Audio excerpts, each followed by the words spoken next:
If These Walls Could Talk, New England Patriots, of course, right after the 17th Super Bowl. Tremendous. Jeff Howe writes for The Athletic, and yesterday had an article come out about Bill Belichick. We say hi to Jeff Howe and, of course, Robert Kraft. It's a 1-4 football team, and it's a great article. I encourage everybody to go check it out at The Athletic. Jeff, thanks for joining.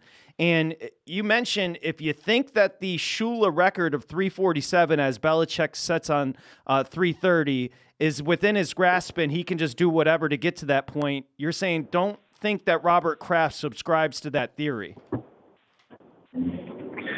No, I mean, he has made some not so subtle references to the fact that they haven't won a playoff game since Super Bowl 53. And this is 2, if not 3 times in the last several owners' meetings in March, when unprompted in his opening statement with the New England media and a couple national reporters, he's brought that up. And he's criticized Belichick's recent draft record. That was about 2 or 3 years ago.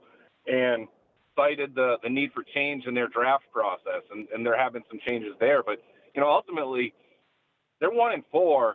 They're going to a Raiders team that gave them a pretty humiliating loss last year, and coached by Josh McDaniels, of course. This is no longer based off the way the Patriots played the last 5 weeks, a game that, you should expect the Patriots to win. I mean, this is a massive gut check type of week for them, and then you go into Buffalo and Miami the next couple weeks. If they don't beat the Raiders, they're in serious danger of falling to 1-7. And you've just got to wonder how much longer this is going to last, because if it doesn't get better, if they finish with their worst record in 23 years and only get, let's say, 5 or 6 wins, if that, and then you're talking about still being about a dozen games away from passing Shula. And, they had this potential fairy tale ending set up where next year Belichick had been on pace to get to 348 in the year 2024 for several years. That was going to be Bill Belichick's 50th season in the NFL, and it would have been the perfect time for all of these factors to come together, and then Belichick to sort of walk away after 24 if he chose, and then they could hand the baton to Gerard Mayo.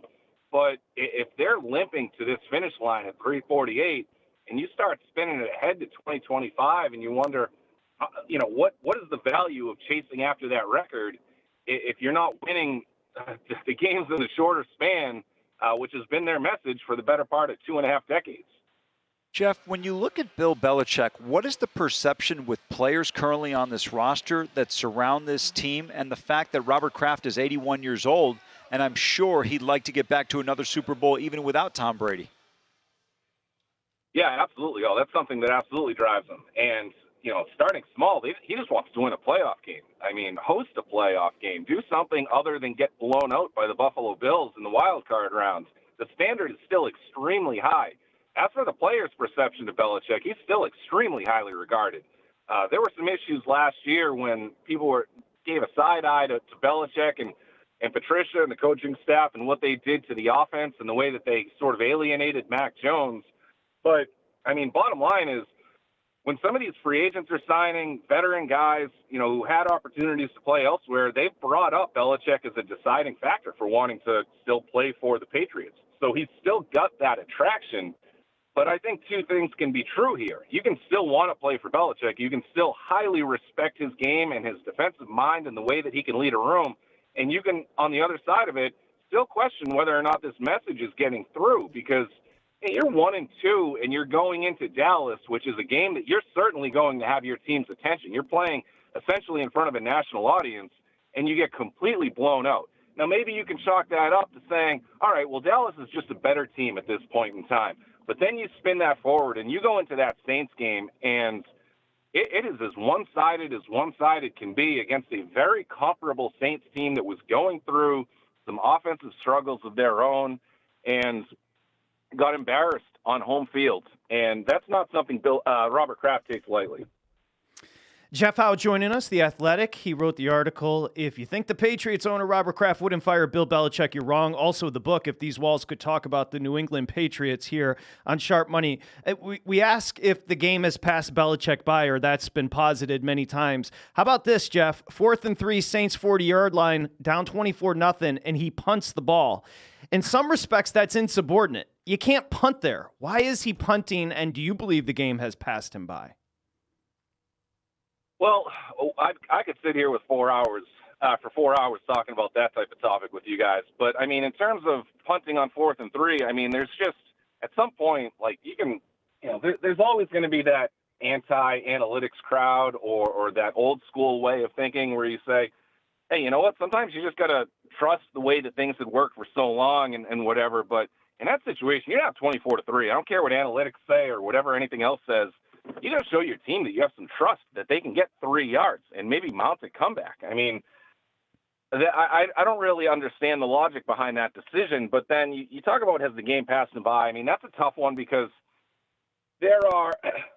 you just wonder if a change of scenery is something that would benefit him. I mean, I think like the biggest concern if you are the Kraft family is you cut bait. You know, again, let's say you win 5 to 7 games or whatever. I still think no matter how many jobs are open next year, you know, several of those teams are still going to want Belichick to coach them. So, but again, like I wouldn't expect Belichick to show up somewhere and then all of a sudden forget how to coach. It's just you wonder if year after year, and I mean, this happens in every sport where just sometimes the message doesn't get delivered as strongly as it once did. But then in terms of the front office, the team, the roster building, I mean, Belichick has had for years, and this philosophy worked for a while. It didn't help the fact that they couldn't draft receivers, but he was very anti-paying a number one wide receiver. And I understood that, and it worked because you had Tom Brady.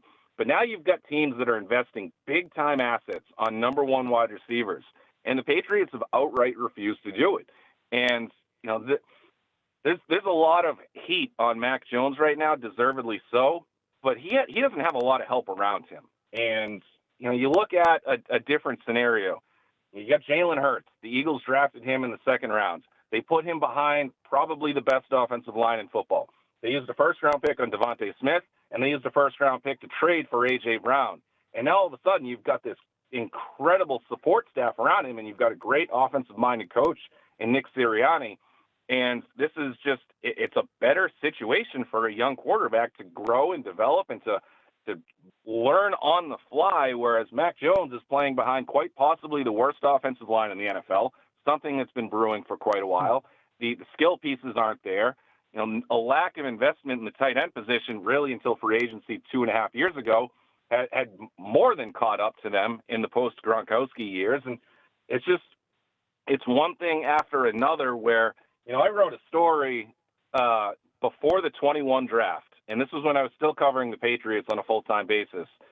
It was how do you fall in love with the right quarterback? And it was just going through those 5 first-round picks and trying to figure out which one was right for you.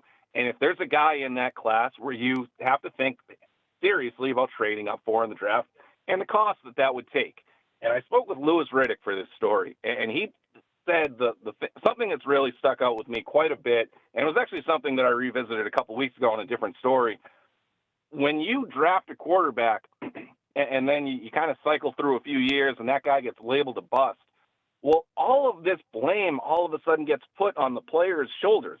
But look at the situation around him. You know, look at what happened to Trevor Lawrence in his first season with Urban Meyer, a guy who told me a year ago he had to completely rebuild his confidence because of that first season with Urban Meyer. You look at some of the situations that have involved Zach Wilson and Justin Fields, and you can't necessarily say that those guys and Mac Jones last year with Matt Patricia as his offensive coordinator, you know, history, I guess, maybe, depending on how their stories finish up several years from now, who knows, maybe they rewrite it. But history will want to call these guys busts. But you got to look at the circumstances around them, and they have not had ideal circumstances. Fascinating.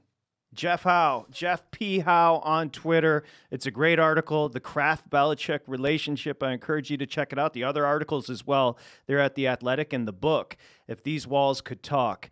Jeff, thank you. Appreciate the time. That was awesome. Of course. Appreciate you guys for having me. Thanks a lot. Thank you. Okay, thank you. My notes, Amal, after on Monday morning when I started preparing for the show, I wrote next to the Patriots, uninspired, untalented, and then boring in all caps. That's the team right now. Boring, uninspired, untalented. Go to VSiN.com/subscribe to become a VSiN Pro subscriber today.